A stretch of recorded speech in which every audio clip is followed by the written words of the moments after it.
Welcome back to Secrets of the Gospel. This is week 3. My name is Dr. Shay Watts, and I am your conversation partner, your skipper, your teacher, professor, friend, colleague, whatever you want to call me. And here we are as we close the Gospel of Mark. We have a lot of material to get through in this session, so let me briefly just say that our face-to-face conversations and study continue to grow in both depth and people and pizza and beverages, and it's been a wonderful time. So I do hope if you are local and in Charlotte before this study is over, you would come join us at Mission Gathering Monday nights at 6:30. So when I had originally thought about making this plan and making this study, I thought, yeah, we'll just do each gospel in 2 weeks. Part 1, Mark, and then the next week we'll do part 2.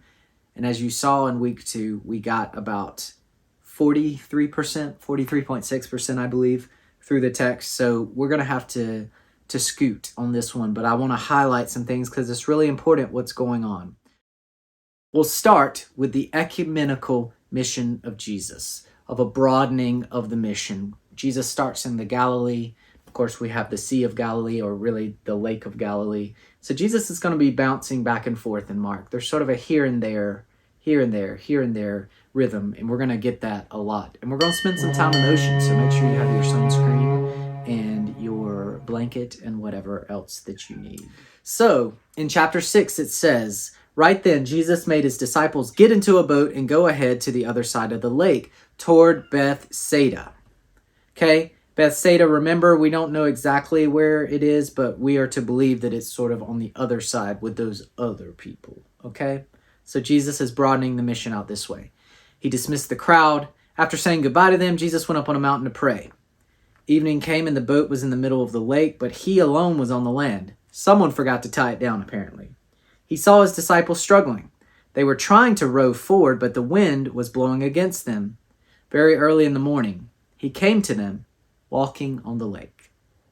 He intended to pass them by. I love that. Jesus is like, I'm just going to flex and walk right by them, and they won't even, what a move, Jesus. What a power move. But, of course, they see him and think he's a ghost, and they scream. I mean, I would scream if I saw someone literally walking on water. Seeing him was terrifying to all of them.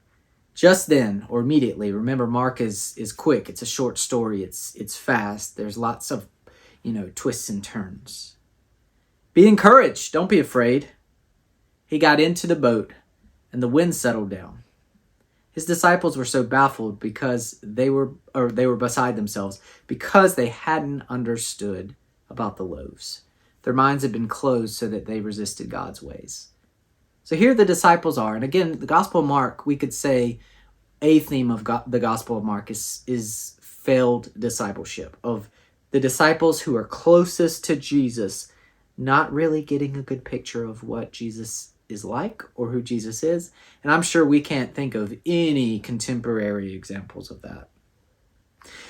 But here we are crossing the sea again, and yet again, yes, they're moving into new territory, but the first sea crossing demonstrated the disciples' lack of faith. And so in a way, Jesus here is giving them another chance to get it, which of course they do not. Let's keep moving. When Jesus and his disciples had crossed the lake, they landed at Gennesaret. So that's back on the Galilee side. So Jesus apparently was like, I'm going to turn this boat around, and he did. So they anchored the boat and they came ashore.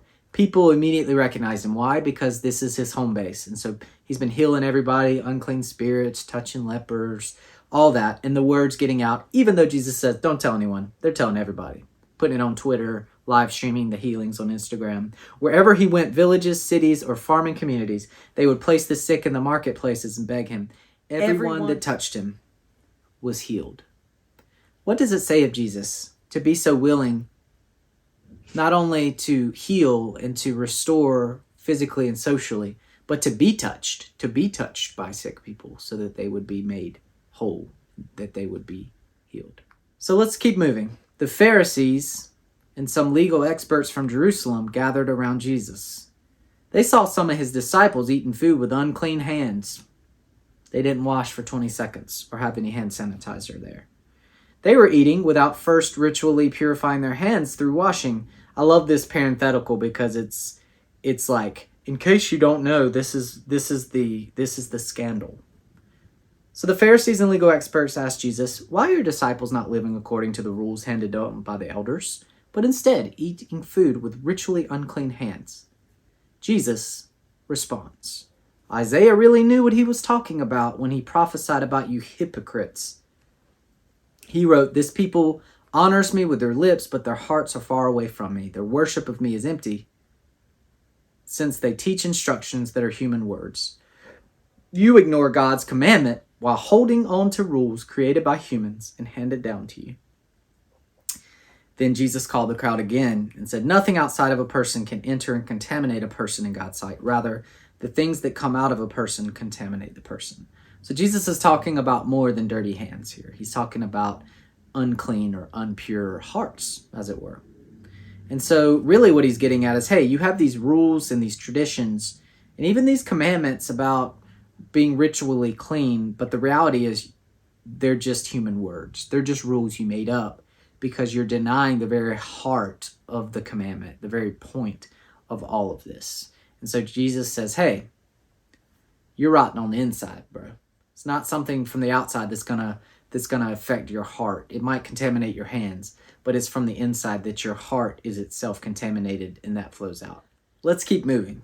So the disciples don't get it still. After leaving the crowd, he enters a house where his disciples asked him about that riddle. Jesus says to them, "Don't you understand either? Don't you know that nothing from the outside that enters a person has the power to contaminate? That's because it doesn't enter into the heart, but into the stomach, and it goes out into the sewer." Jesus being nasty. By saying this, Jesus declared that no food could contaminate a person in God's sight. It's what comes out of a person that contaminates someone in God's sight. It's from the inside, from the human heart, that evil comes. Sexual sins, thefts, murders, adultery, greed, evil actions, deceit, unrestrained immorality, envy, insults, arrogance, and foolishness. All these evil things come from the inside and contaminate a person in God's sight. So the story continues, and here's one of the most interesting stories in the Gospel of Mark. So the previous section of clean versus unclean and the sort of the Pharisees and the scribes beefing with the disciples and their ritually unclean hands, and Jesus kind of throwing some God shade on them. It sets the stage for the next two stories. The first is a Syrophoenician woman, and the second is the person who is deaf and mute. And I think it's important because I've seen so many theological pretzels made from Jesus' interaction with this woman. Why?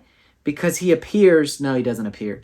He speaks in a very curt manner with her, and he's kind of tricked, or perhaps he learns from his xenophobic moment. And again, keep in context, Jesus is trying to extend his mission beyond the Galilee and into this sort of more Gentile territory. But yet when he encounters this woman, he has a moment. Jesus has a moment. So Jesus left the place, went into the region of Tyre. He didn't want anyone to know that he had entered a house, but he couldn't hide. In fact, a woman whose young daughter was possessed by an unclean spirit heard about him right away. She came and fell at his feet. The woman was Greek, Syrophoenician by birth. She begged Jesus to throw the demon out of her daughter. He responded, "The children have to be fed first. It isn't right to take the children's bread and toss it to the dogs." But she answered, "Lord, even the dogs under the table eat the children's crumbs." "Good answer," he said. "Go on home. The demon has already left your daughter." She returned to her house. She found the child lying on the bed and the demon gone. The children have to be fed first. We could speculate that Jesus here is talking about his people, his children, or the children, the insiders, the people where the mission is starting, which then we have to kind of realize that Jesus is being quite harsh, talking about dogs, and this would have a sort of an almost expletive sort of meaning here. Toss it to the dogs, you're a dog. But the woman, having already thrown herself at Jesus' feet, somehow humbles herself even further and says, "Lord, Even the dogs under the table eat the children's crumbs. And Jesus learns. We got in a big discussion on Monday night about whether or not this means that Jesus sinned. And I would just remind you that here the Gospel of Mark doesn't seem concerned with this. And as we talked about in week 2, Jesus being baptized in John's baptism, which was a baptism for the repentance of sins, Mark doesn't seem to be worried about that either. So the next story, the now hearing speaking man instead of the mute deaf. After leaving the region of Tyre, Jesus went through Sidon toward the Galilee Sea, through the region of the 10 cities. Now this would have been in the area of where he encounters legion, right? Legion meaning Roman soldiers, not many. Some people brought to him a man who was deaf and could hardly speak, and they begged him to place his hand on the man for healing. Jesus took him away from the crowd by himself and put his fingers in the man's ears. He then spit and touched the man's tongue. Looking into heaven, Jesus sighed deeply and said, and Andrew had a great pronunciation of this, which means open up. At once his ears opened, his twisted tongue was released, and he began to speak clearly. Jesus gave the people strict orders not to tell anyone. But the more he tried to silence them, the more eagerly they shared the news. People were overcome with wonder, saying, he does everything well. He even makes the deaf to hear and gives speech to those who can't speak. It's interesting here. So Jesus groans, Jesus spits, Jesus gives this man a wet willy, essentially. And then Jesus uses an Arabic phrase like abracadabra. Open up. Now you can't hear, now you can. So Jesus is doing miracles as he expands his ministry, which is only expanding his reputation, right? So here we see the more he tried to silence them, the more eagerly they shared the news with people. So Jesus is branching into this here and there territory, and the word is getting out. Then we get another feeding story. So in those days, another large crowd gathered with nothing to eat. Jesus called his disciples, told them, I feel sorry for the crowd. They've been with me for 3 days. They have nothing to eat. 3 days, nothing to eat. If I send them away hungry to their homes, they won't even have enough strength to travel, for some have come a long distance. His disciples responded, how can anyone get enough food in this wilderness to satisfy these people? Jesus said, how much bread do you have? They said, 7 loaves. He told the crowd to sit on the ground.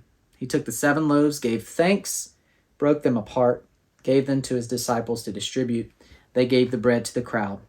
They also had a few fish. I don't know why the writer sneaks that in, because, Jesus, why didn't you ask how much food they have? Is this, how much bread do you have? How much fish do you have? How much wine do you have? Whatever. He said a blessing over them, then gave them to the disciples to hand out also.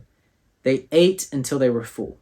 They collected 7 baskets. How many? 7, as many as the loaves, full of leftovers. This was a crowd of about 4,000 people. Jesus sent them away, got into a boat, went over to the region of Dalmanutha. So you're going to hear some similarities and some differences between this feeding of 4,000 people and the first feeding, which was 5,000 men, and maybe is suggesting that women and children would have exponentially grown the crowd. So some similarities. Jesus' devotion of the crowd, or the devotion of the crowd to Jesus and his teaching, the following around. Jesus takes an inventory of what's available, or their grocery list. Crowd is invited to recline on the ground, although we'll talk about a difference here. Jesus breaks the bread. The disciples perform the actual distribution. The crowd is satisfied, and there's enough that there are leftovers. Here are some differences. Jesus, rather than the disciples, is concerned with the problem of food. This multitude has been following him around for 3 days. 3 days. Hangry. Whereas in the first reading of the feeding, there's a motif of militia where Jesus sits them in 50 and hundreds. That doesn't exist here. They're just sitting on the ground. The word in Greek changes from blessing to giving thanks. And instead of 12 baskets of leftovers, there's 7. Both those numbers, by the way, are significant. 12, number of disciples, also 12 tribes, number of government. Especially in Hebrew, numbers carry a significant weight. And then 7, the number of completion. How many days did God create? 6, but God rested on the 7th. So 7. 7 is sort of a number of completeness. But they still don't get it. the disciples, that is. Now they had forgotten to bring bread, and they had only one loaf with them in the boat. He cautioned, "Take heed, beware of the leaven of the Pharisees, the leaven of Herod." They discussed it with one another, saying, "We have no bread." Being aware of it, Jesus said to them, "Why do you discuss the fact that you have no bread? Do you not yet perceive or understand? Have you not been watching me and handing out bread and it multiplying and us having more than enough? Are your hearts hardened? Having eyes, do you not see? Do you not remember when I broke the 5 loaves for the 5,000? How many baskets full of broken pieces did you take up?" They said to him, 12. "And the 7 for the 4,000? How many baskets full of broken pieces did you take up?" And they said to him, 7. And he said to them, "Do you not yet understand?" So far in the narrative, Jesus has questioned the disciples' lack of faith, more like interrogated, 3 times. They do not yet comprehend the role they are to play. They still don't get it, because it is and it is not about bread. So when Jesus is talking about the leaven of the Pharisees and the leaven of Herod, he's trying to make a distinction here that the bread they're cooking is different, that this bread is different, that it might seem insignificant to a couple of us or even in one person's hands, but in community it's multiplied. In community, it's more than enough. In God's kingdom, there's always leftovers. Then we get into a central section of Mark, and I think this is really where Jesus' message becomes clearer. And I would like to say that the disciples get it, and they kind of get it, and then they kind of don't. Okay? So there are some things here that happen. There's a blind man that's healed right after Jesus calls the disciples blind in chapter 8. We have Peter's profession that Jesus is the Christ or the Anointed One. He orders them to tell no one. We have Jesus' shocking announcement, which I'll read here in a second.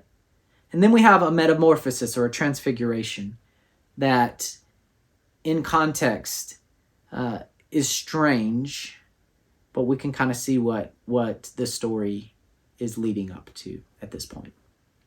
So Jesus starts talking about how the Son of Man, or the human one, must suffer many things, be rejected by elders and chief priests and scribes, and be killed, and after 3 days rise again. And he said this plainly. And Peter took him and began to rebuke him. But turning and seeing his disciples, he rebuked Peter.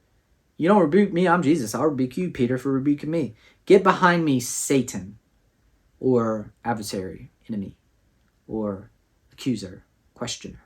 "For you are not on the side of God, but of men." And he called to him the multitude with his disciples. And he said to them, "If anyone would come after me, let him deny himself, take up his cross, follow me. For whoever would save his life will lose it. Whoever loses his life for my sake and the gospel's will save it. What does it profit a man to gain the whole world and forfeit his life? For what can a man give in return for his life? For whoever is ashamed of me and of my words in this adulterous and sinful generation, of him will the Son of Man also be ashamed, when he comes in glory of his Father with the holy angels." So many parts of the Gospels people like to read literally, and then the harder parts people tend to do a distancing act where they sort of spiritualize the material and materialize the spiritual. Interesting here, I think Jesus is actually being literal. Remember, Mark is a question of what now? It's written right after the death, crucifixion of Jesus, the resurrection mystery, which we'll talk about here shortly. And there's a time of persecution and unrest, and the destruction of the temple's coming, and the Jewish-Roman War, and all this is brewing. I think Jesus is painting a picture here, and someone mentioned it on Monday night. Is this martyrdom? That's not for me to prescribe, but I will certainly describe that I think, based on Mark, the narrative arc of Mark, there's a rhyme for you, taking up a cross, losing your life to find it, seems to be pretty literal for Jesus. It is literal for Jesus, and I think what he's perhaps suggesting to his disciples is it will be literal for them as well. Now, it's not literal for us, at least not in the same ways. So then we get into some community values of the vulnerable. There's some passion narrative here. So Jesus foretells his death His message in Mark becomes clearer and clearer. If you want to follow in the way of Jesus, you must be willing to sacrifice everything, even your very life. Disciples are perplexed. Jesus lays out values as they make their way to Jerusalem. So they move from a metamorphosis or transfiguration, and then they sort of begin their pursuit or their way into Jerusalem. Along the way, Jesus lays out some community values. He's teaching them. Why? Because he's not going to be with them for much longer. Whoever wants to be the greatest of all, be a servant. Talks about service. Talks about hospitality, making room for others. Talks about loyalty within the context of marriage, but it's really about being loyal in our relationships. Talks about children and their place in the kingdom. And then finally talks, more than the other places, about possessions and the challenges that they present for us. Then we get into Jerusalem, and Jesus wastes no time. We get the triumphal entry, which is a wonderful story. We won't delve too far into it here. Maybe we'll do it in Holy Week, but it's street theater. It's controversial. Jesus is entering sort of a peaceable king and kingdom on one side of the city. Caesar is processing or entering the other. You have the Pax Romana and the Pax Christi, and they're coming to a collision course. They're on a collision course. Then we get the cursing of the fig tree, and the fig tree is represented Israel, and there's a history there. Then we get Jesus' cleansing of the temple late in Mark, whereas in John it's kind of like his first move, which makes sense in where they fall historically. Then we get the questioning of Jesus. We get parables. So Jesus, being questioned, starts teaching parables, asking questions, and he just can't be pinned down. And then much happens in chapter 13. Chapter 13 is a telling of the destruction of the temple, persecution, and this sort of the language changes to become more apocalyptic. Not like Left Behind, end of the world apocalyptic, but apocalyptic in the sense of an end of an age, an end of a movement, an end of a time. And this is certainly going to be the end of the road for Jesus. Boys II Men. Although we've come. Much happens in chapter 14 as the plot thickens. Jesus is anointed by this nameless woman, but she actually gets it. So much so that Jesus says, "And truly I say to you, wherever the gospel is preached in the whole world, what she has done will be told in memory of her." Then we have Passover and Jesus sharing a final meal with his disciples. They sing a hymn. They go out to the Mount of Olives, where Jesus ultimately in the garden will be betrayed and arrested. Peter will respond, take out his sword, cut off a servant's ear. And then it ends in an interesting way, to say the least. Well, everyone abandons him and flees. Verse 50. That makes sense. Then we get this weird naked guy who shows up and wearing the loincloth, nameless man, and he flees naked. So the last scene of that arrest scene is some man's, butt cheeks as he runs away. So I haven't seen that in the movie, but maybe Mel Gibson will help us out. I'm joking. And then we get to the end. Jesus is tried. Pilate finds no fault, but the people demand that Jesus release Barabbas, who is a violent insurrectionist, and they want to crucify Jesus. So eventually Pilate gives into the crowd. Dare I call them a mob? So it's interesting, the connection between Jesus and Barabbas, because Barabbas means son of the Father. Jesus is son of man, which is this Daniel apocalyptic figure that people had hoped would be the Messiah, but he didn't come with a sword to rise up like many of the self-proclaimed messiahs had done, and all killed, by the way. But Jesus came to establish a peaceable kingdom, not with a sword, not with violence, but to stand in the way of empire and to reveal the violence of that kind of rule and empire, which we see play out after this. Jesus is whipped, humiliated, crucified at Golgotha, which is where Adam was rumored to be buried. So you kind of have a first man Adam, a second archetypal kind of type of human, and Romans gets into that, and I don't want to go there in this study, but Jesus is crucified between bandits who also revile him. Jesus is abandoned by his followers, abandoned by religion, abandoned by those with whom he shares his fate. He only has God left to hear his cry. Ted Jennings writes, God is dead, and so too the theologies that justify the world, that legitimate its structures of domination and violence, are destroyed by this great shout. Jesus has drunk the last drop from the cup of suffering. With this great shout, the liberating message of Jesus comes to an end, but not Mark's message. So we had the end, but we're going to end with a beginning.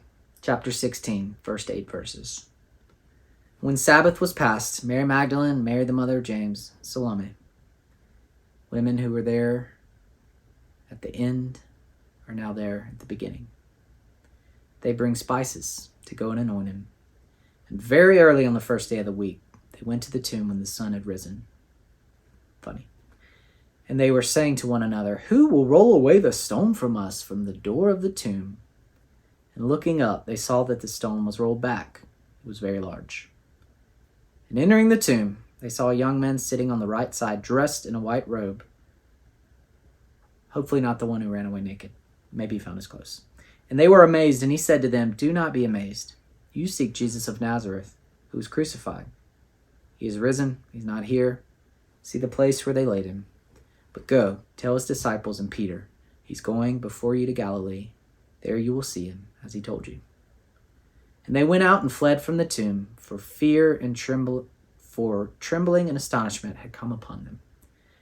And they said nothing to anyone, for they were afraid. Ted Jennings concludes in his epilogue. The narrative ends in terror. No other ending is possible. That is the end of the story. But it is not necessarily the end of faith. That depends above all on the reader.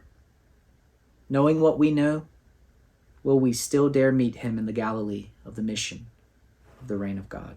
So what is your response to that?